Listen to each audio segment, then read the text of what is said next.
जोंनि बयनिख्रुइबो नंगुबैसिन धोरोमानो जाबाय बाथौ धोरोम।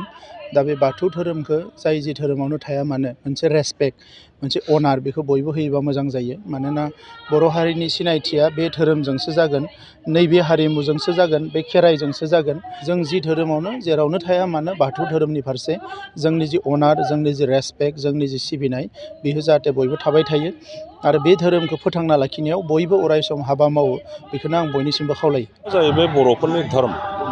बे धर्मआ दिनै बानायब्रबनाय धर्म नङा। बे धर्मआ जोंनि आफामोन आबौमोन खालामनाय नङा। बेयो हाजार हाजार बोसोरनिफ्राय फुजिजाबोनाय, गावहानो मोनसे निथि गोनां, गावहानो मोनसे रिथि गोनां बे मोनसे धर्म। गोदो गोदाय बर'फोरा गासैबो बाथौ धोरोमखौनो फुजियोमोन होननानै जारिमिना बुङो। जुदिও बै समाव गुबुन गुबुन नामजों हयथ'बा मख'नाय जायोमोन बेखौ।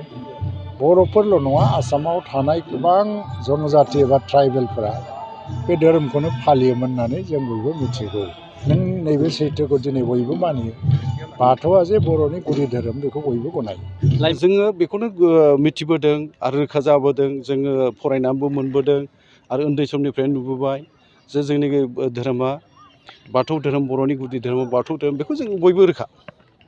ओंखायनो आंबो मोनसे बाथ्राखौल' एसे बुंफालांबाय थादों। मोनसे बाथ्रा बेल' जे जायखि धोरोमारि आथों मानि, नाथाय गावनि आंगोथिखौ बावनानै थांनो नाङा, बे गावनि आंगोथिखौ नासयनो नाङा, बे आंनि खावलायनाय आरोखि। जोंनि आबै आबौआ बुंनानै गालांदों जे जारिमिन मोनासै समनिफ्रायनो बर'आ जेब्ला रायजो खुंदों राजा दङमोन आरो बे हायाव जोङो रायजो जाजेनगिरि, जोङो थागिबि, आरो बे समनिफ्रायनो आफा इसोर बोराइ बाथौ बा बाथौ सिजौखौ बिथा खालामनानै आनान गसाइखौ आर'ज गाबबोदों।